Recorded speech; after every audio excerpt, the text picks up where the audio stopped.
Good morning all of you. आप लोगों को पुनः मैं इस साइकोलॉजी में मनोविज्ञान विषय में मनोविज्ञान विषय से संबंधित जितने भी आपको परीक्षा के दृष्टि से जो क्वेश्चन पूछे जाते हैं उनको मैं पिछले कक्षाओं में बताया था। इसके बाद मनोविज्ञान में मोटिवेशन क्या है, प्रेरणा क्या है, प्रेरणा की चर्चा हमने किया था। प्रेरणा इसके पहले वाले कक्षा में था कि मोटिवेशन क्या है, प्रेरणा के क्या आधार हैं। जैसा कि आप लोगों ने देखा है, मनुष्य की प्रेरक शक्तियों का अध्ययन यौगिक तथा मनोप्रयागों के अंतर्गत किया जाता है। मानव में कुछ व्यवहार ऐसे होते हैं जिनके पीछे प्रेरक शक्तियां कार्य करती हैं। इन्हीं प्रेरक शक्तियों को हम प्रेरणा कहते हैं। प्रेरणा को हम अनेक नामों से जानते हैं: इच्छा, आवश्यकता, रुचि, अभिरुचि, चयनात्मक क्रिया, मूल प्रवृत्ति आदि नामों से हम प्रेरणा को जानते हैं। ठीक। अब प्रेरणा के बाद हम देखते हैं, मोटिवेशन के बाद देखते हैं इमोशन, संवेग।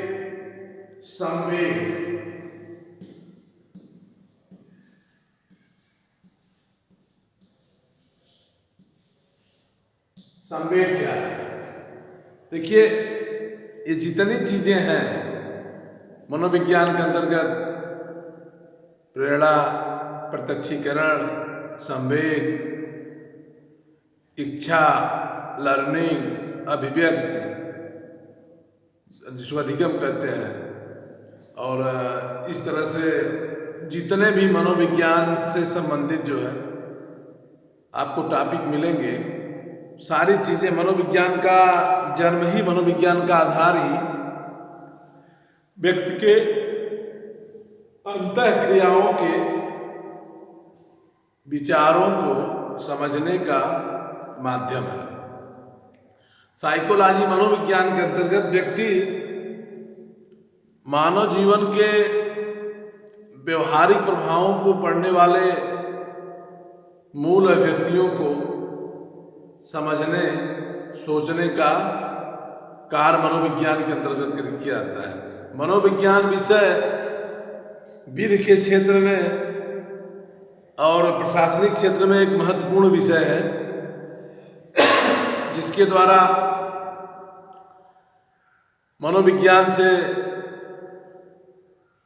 प्रशासनिक अधिकारियों को जन कल्याण की भावनाओं से उत्प्रोत होकर न्यायिक अधिकारियों को अभियुक्तों के भाव विचारों को समझकर निर्णय देने में जितनी भी व्यवस्थाएं हैं वो सभी मनोविज्ञान के अंतर्गत हम देखते हैं। तो मनोविज्ञान के अंतर्गत हमने देखा। अब हम देखते हैं कि इमोशन क्या है। संवेग क्या है? संवेग किसे कहते हैं? मनोविज्ञान में इमोशन शब्द, संवेग शब्द आपको परीक्षा में भी पूछा जाएगा कि संवेग क्या है। संवेग की परिभाषा विभिन्न मनोविज्ञान शास्त्रियों ने मनोवैज्ञानिकों ने अपने अपने ढंग से दिया है, जिसमें हम कुछ परिभाषाओं को मनोविज्ञान परिभाषा के रूप में हम देखते हैं यहाँ। जैसा कि हम देखते हैं कि मनोविज्ञान क्या है। मनोविज्ञान के अंतर्गत हम देखते हैं परिभाषाओं में, जैसे यहाँ मनोविज्ञान परिभाषा है। मनोविज्ञान क्या है इसके बारे में समझते हैं। मनोविज्ञान को अंग्रेजी भाषा में इमोशन कहा जाता है, जिसका रूपांतरण हिंदी में संवेग है। संवेग से तात्पर्य है किसी व्यक्ति की भावना को भड़काना, हिला देना, झकझोर देना, या उस व्यक्ति के आंतरिक भाव को किसी अन्य दिशा में मोड़ देने की पद्धति इमोशन है, संवेग है। संवेग से तात्पर्य है व्यक्ति के विचारों, व्यवहारों को चेतना, अनुभव तथा अन्य क्रियाशील व्यवस्थाओं के अंतर्गत सोचने और समझने की जो पद्धति है वो मनोविज्ञान है। मनोविज्ञान की परिभाषा को हम देखते हैं, ये इंग्लिश तथा इंग्लिश की परिभाषा 1958 में दी गई है, जिसमें मनोविज्ञान के अंत में संवेग बताया गया। संवेग से तात्पर्य है, संवेग एक जटिल अनुभूत की अवस्था है जिसमें कुछ विशेष गत्यात्मक अथवा ग्रंथीय क्रियाएं कार्य करती हैं। संवेग एक जटिल मनोवैज्ञानिक भावना है। किसी बात का संवेग होना, किसी बात का इमोशनल भाव व्यक्ति के गत्यात्मक मनोवैज्ञानिक भाव होता है। क्रोध आ जाना, प्रेम, घृणा, डर, ये जितनी सारी चीज़ें हैं ये सभी संवेगात्मक हैं, ये संवेग है, ये सब इमोशन है, संवेग है। रोना, गाना, हंसना, ये सब जितनी क्रियाएं हैं मानव जीवन की, ये सब संवेगात्मक क्रिया है और यह मनोवैज्ञानिक क्रिया है। व्यक्ति के अंतः भावनाओं से ओतप्रोत होकर व्यक्ति के विचारों पर आंतरिक तथा बाह्य बिहेवियर, इंटरनल बिहेवियर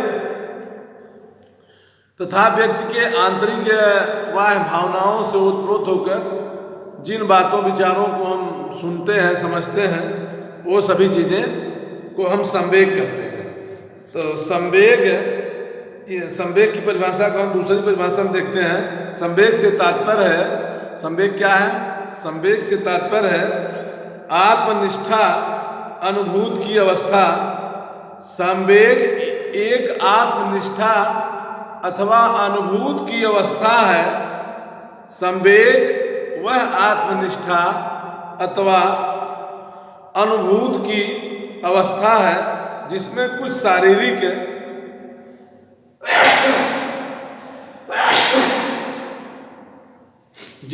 शारीरिक उदोलन उत्पन्न होते हैं तथा विशेष व्यवहार में वह संलिप्त हो जाते हैं। बायरन महोदय ने संवेग की परिभाषा 1980 में लिखा है। उन्होंने कहा कि संवेग से तात्पर्य व्यक्ति के आत्मनिष्ठ अनुभूति है। व्यक्ति की अंतरात्मा की किसी बात को फीलिंग है, अनुभूति है। इमोशन क्या है? इमोशन व्यक्ति के अंतर्भावना को समझने की, अंतर्भावना के माध्यम से किसी इंद्रिय को, किसी भाव को समझ लेने की अभिव्यक्ति है। इसको इमोशन कहते हैं, संवेग। जैसे हम अचार की नाम जब लेते हैं, अचार खाते हैं, नींबू खाते हैं, नींबू का नाम लेते हैं कुछ ऐसी परिस्थितियों में कि जो कि व्यक्ति के जो ग्रंथियां हैं, लार ग्रंथियां हैं, वह ऑटोमेटिक मनोवैज्ञानिक भावना को प्रलक्षित कर देती है। उस मनोवैज्ञानिक भावना के द्वारा व्यक्ति का जो व्यवहार एटीट्यूड है, व्यवहार है जो उसका, वह व्यवहार उस क्रिया के द्वारा उद्यापित हो जाता है। क्रिया के द्वारा व्यक्ति में परिलक्षित हो जाता है। उसको हम संवेग कहते हैं। जैसे संवेगात्मक अवस्था। अब संवेग की हम देखते हैं। संवेग जीवन के जितने जीवित प्राणी हैं, धरती पर जितने जीवित प्राणी हैं, सभी में संवेगात्मक भाव होते हैं। मानव के साथ साथ जितने जीवित प्राणी हैं सभी में संवेगात्मक भाव होते हैं। जैसे आप सांप को देखते हैं, जो ही आप सांप को देखे और सांप आपको देखा, उसके संवेग भावना उसको भी हो गई और व्यक्ति का भी हो गया, उसको डर हो गया। और सांप की भी भावना क्या है? वो भागने का प्रयास करता है। इसी तरह से हम जलीय जीव को देखते हैं। जलीय जीव के आप चले जाइए, जो है कि तालाब के करीब, तालाब किनारे चले जाइए, वहाँ कुछ फेंकिए, मछलियाँ आ जाती हैं। वो क्या? एक संवेग, उनको एक फीलिंग हो जाती है, एक फील हो जाता है, एक अनुभव हो जाता है। वो फीलिंग, अनुभव के द्वारा वह मनोवैज्ञानिक भाव को, व्यवहार को समझने की अभिव्यक्ति करते हैं। अर्थात हम ये कह सकते हैं कि संवेगात्मक भाव जो है प्रत्येक जीव में होता है। मानव जीव में तो होवे करता है, लेकिन जितने धरती पर जितने जीवित चीजें हैं, जितने जीव हैं, सब में किसी न किसी रूप में संवेगात्मक भाव होता है। अब संवेगात्मक भाव होने के लिए व्यक्ति को वह व्यवहार, वह परिस्थितियां उत्पन्न हो जाती हैं, तो उससे वह भाव उत्पन्न हो जाता है। जैसे दुख की अवस्था में आप कहीं देख रहे जाते हैं तो निश्चित है कि वहाँ आप गम में आ जाएंगे, उनका भाव संवेगात्मक हो जाएगा। कहीं सुख की अवस्था में कहीं जो है कि मतलब आप देख रहे हैं जैसे कि वहाँ जो है कि ज़्यादा रोमांटिक अवस्था में जाते हैं या ऐसी अवस्था में जाते हैं तो वहाँ पर वह भाव उत्पन्न हो जाता है। व्यक्ति की भावना वाह क्रियाओं द्वारा यह संवेगात्मक हो जाती है। संवेग की जो संवेग का जो मुख्य रूप से स्वरूप है उसको निम्नलिखित भाव में विभिन्न मनोवैज्ञानिक शास्त्रियों ने अभिव्यक्त किया है, जिसको हम देखते हैं। संवेग एक प्रकार का मनोदैहिक प्रक्रिया है तथा इसमें मन एवं शरीर दोनों को प्रभावित करती है। मनोदैहिक प्रक्रिया है। संवेग क्या है? मनोदैहिक प्रक्रिया है जो व्यक्ति के मन को और व्यक्ति के शरीर को दोनों को प्रभावित कर देती है। अब आप देख रहे हैं किसी ऐसी परिस्थितियों को व्यक्ति सोचता है जब दिमाग में, तो उसकी मनोप्रवृत्तियां बदलती हैं। मनोप्रवृत्तियों के साथ साथ शारीरिक एक्टिविटीज बदल जाती है, शारीरिक गतिविधियां बदल जाती हैं। वह संवेगात्मक भाव उस भावना से उत्पन्न हो जाता है। इसलिए मनोवैज्ञानिकों ने कहा है कि संवेग, इमोशन एक मनोदैहिक प्रक्रिया है। दूसरा हम देखते हैं संवेग एक अनुभूति है जिससे किसी विशिष्ट व्यवहार वर्ग में रखते हुए पहचाना जाता है तथा अनुभव किया जाता है। संवेग क्या है? एक विशिष्ट व्यवहार है। संवेग एक विशिष्ट व्यवहार है जो व्यक्ति को, संवेग एक विशिष्ट व्यवहार है जो व्यक्ति के व्यवहारों को अनुभव के द्वारा महसूस किया जाता है। संवेग एक विशिष्ट व्यवहार होता है जो व्यक्ति के अनुभव द्वारा महसूस किया जाता है। क्या इनका व्यवहार आया, क्या इनका भाव आया, ये सारी चीजें हैं। अब अगला देखते हैं। संवेग जो है, संवेग के व्यवहार दो दिशा में होते हैं। एक अप्रोच की दिशा में होते हैं, एक जो है वापसी की दिशा में होते हैं। संवेग की उत्पत्ति भी व्यक्ति के मानसिक कारणों से प्रभावित होती है। संवेग जो होती है, संवेग क्या है? संवेग की उत्पत्ति व्यक्ति के मानसिक कारणों से, अंतः क्रियाओं से, व्यक्ति के अंतः क्रियाओं से, अंतः भावों से उत्पन्न होती है।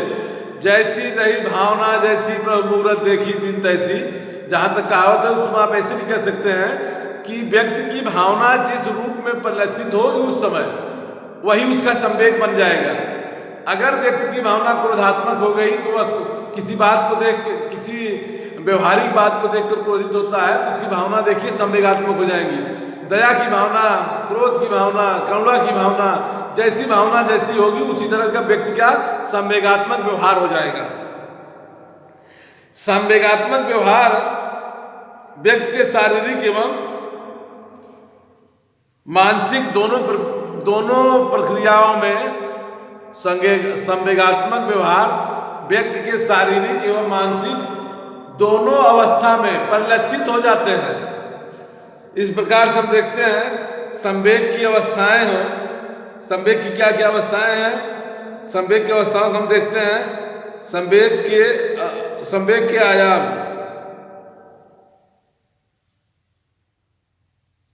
Dimension of emotion, dimension of emotion, संवेग के प्रभाव, संवेग के आयाम, संवेग कितने अवस्थाओं में चलता है, संवेग की अवस्थाएं। इस प्रकार से हम कहते हैं संवेग की उत्पत्ति के लिए निम्नलिखित अवस्थाएं होती हैं। व्यक्ति के अनुभव की तीव्रता होती है।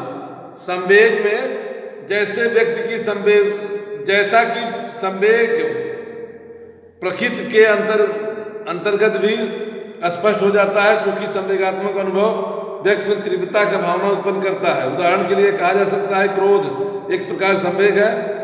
जो जैसी जैसी स्थिति बनाएंगे उसी धर्म का उत्पन्न हो जाएगा। अर्थात व्यक्ति के अनुभव की तीव्रता है, संवेग जैसा आप अनुभव करते हैं उसी ढंग से उसकी कार्य प्रवृत्तियां, व्यक्ति के मानव व्यवहार की कार्य प्रवृत्तियां, जीव की कार्य प्रवृत्तियां उसी ढंग की हो जाती हैं।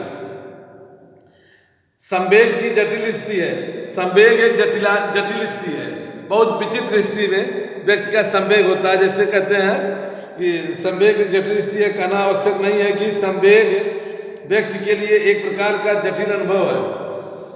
अधिकतर संवेग अधिक से अधिक अत्यधिक तीव्रता को प्रभावित करते हैं। संवेग एक जटिल अनुभव है, ऐसी मतलब तमाम फीलिंग कर अनुभव का विषय है। संवेग क्या है? एक भावनात्मक अनुभव है। संवेग एक भावनात्मक अनुभव है।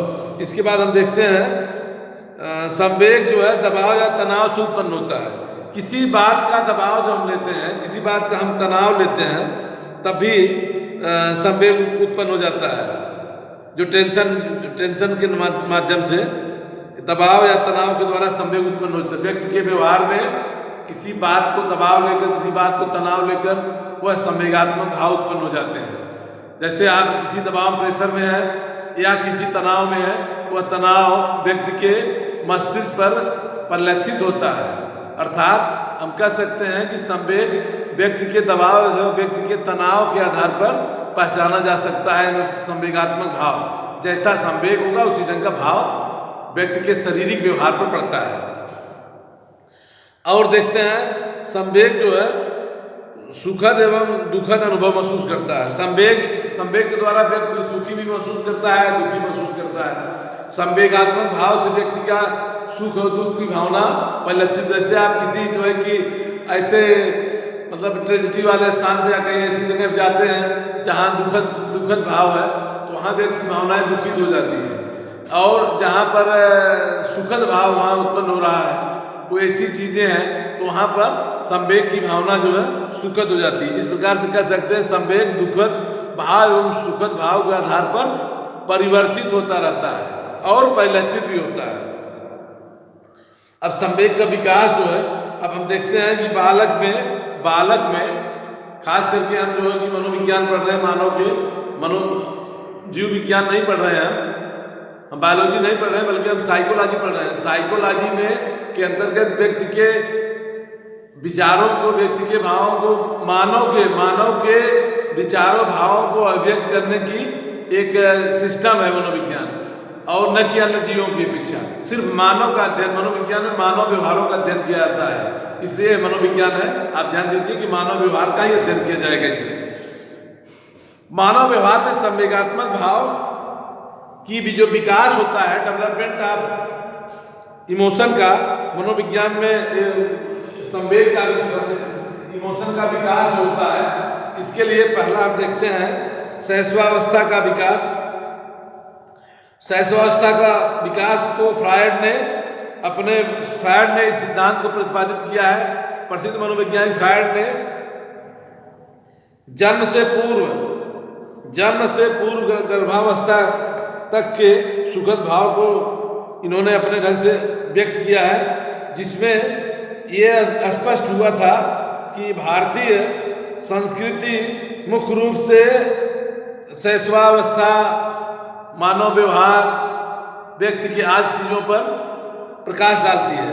अर्थात हम कह सकते हैं जन्म के समय शिशु केवल उत्तेजना का अनुभव करता है, तत्पश्चात संवेग का विकास होता है। शिशु सुख दुख का अनुभव 6 महीने के बाद करता है, जबकि एक वर्ग का बालक जटिल संवेदना का शुरुआत वहीं शुरू कर देता है। संवेग व्यक्ति का जब गर्भ में बच्चा आता है, उसी समय संवेगात्मक भाव उसमें उत्पन्न हो जाते हैं। बच्चे को गर्भ से बाहर आने पर 6 महीने के बाद वह जो है कि कुछ भाव विचार को समझने लगता है, माता पिता के भाव विचार को अपने समझने लगता है, कुछ उत्तेजक चीज़ों को समझने लगे, जैसे गुब्बारा है या कुछ खेलने के खिलौने हैं, कुछ ऐसे चीज़ें हैं, उसके भाव को समझने लगता है। जो ही आप उसको छोड़ते हैं, देखिए उसको दुख की भावना महसूस रोने लगता है। तो क्या है, संवेग एक जो है कि बालक के विकास से ही शुरू हो जाता है। और हम देखते हैं पूर्व शैशवावस्था का संवेग यह पूर्व शैशवावस्था का संवेग जो है बालक में तीव्र गति से विकसित होता है। बालक की लगभग तीन वर्ष के पश्चात 3 वर्ष तक पूर्व शैशवावस्था का विकास बालक में अधिक होता है, जिससे आप वह जो है कि ईडानतवादी होता है। वह बालक जो उसको अच्छा लगेगा उसी को करेगा, उसको राइट एंड रॉन्ग, सही और गलत का कोई अंदाजा नहीं रहेगा।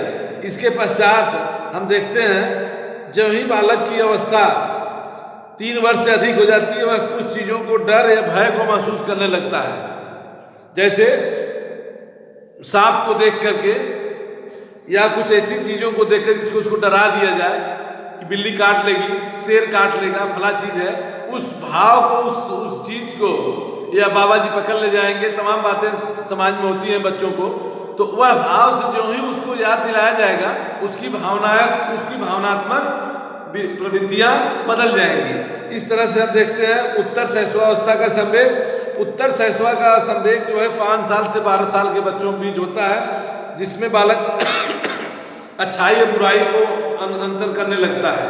अच्छा राइट एंड रॉन्ग क्या है, अच्छा क्या है, बुरा क्या है, 5 साल से 12 साल के बीच की अवस्था का बालक इस बात को जानने लगता है। उससे संवेगात्मक भाव उसके बदल जाते हैं। वह जो है कि मतलब एक प्रकार से आप कह सकते हैं जो उसको किसी नई चीज़ को जानने की उसको जिज्ञासा अधिक होगी। 5 साल से 12 साल का बालक है, वो सामाजिकरण सोशलाइजेशन के तहत बढ़ेगा, सामाजिक भावना की तरफ बढ़ेगा, समाज की व्यवस्था की तरफ बढ़ेगा। वो दूसरों को देखकर अपने उनको आदतों को अनुसरण करेगा। जैसे आप घर में जो है कि हमेशा कुछ ऐसी बातों को बोलते हैं जो अच्छी बातों को बोलते हैं, बालक वो बोलेगा। अगर आप जो है कि बुरी बातों को बोलते हैं, गाली गलौज करते हैं, तो उसका प्रभाव उस पर पड़ेगा। इस तरह से किशोरावस्था का भी है। किशोरावस्था में बालक पूर्ण रूप से संवेगात्मक हो जाता है, जो सामाजिकरण की भावना से अभिव्यक्त हो जाता है। अब संवेग की अभिव्यक्ति, संवेग हम कैसे अभिव्यक्त करते हैं, इमोशन, संवेग हम कैसे अभिव्यक्त करते हैं, एक्सप्रेशन ऑफ इमोशन, एक्सप्रेस करते हैं, अभिव्यक्त करते हैं। कैसे अभिव्यक्त करते हैं? पहला है कि प्रेम या स्नेह से। संवेग हम प्रेम या स्नेह से भी एक्सप्रेस करते हैं, जिसे एक्सप्रेशन करते हैं प्रेम करके, स्नेह करके, ये आदि चीज़ें हम संवेग के माध्यम से हम करते रहते हैं। इसके बाद हम देखते हैं कि क्रोध के माध्यम से करते हैं, ईर्ष्या के माध्यम से करते हैं, डर या भय से है, चिंता से। इस तरह से संवेग की 5 अवस्थाएं हैं। इन 5 अवस्थाओं को हम कल पुनः आपको जो है संवेग की अवस्थाएं पर चर्चा करेंगे। इस प्रकार से आप देख सकते हैं कि संवेग एक जटिल मनोवैज्ञानिक प्रवृत्ति है जो व्यक्ति के व्यवहारों को परिलक्षित एवं मतलब अभिव्यक्त करती है, नियंत्रित करती है। धन्यवाद, थैंक यू।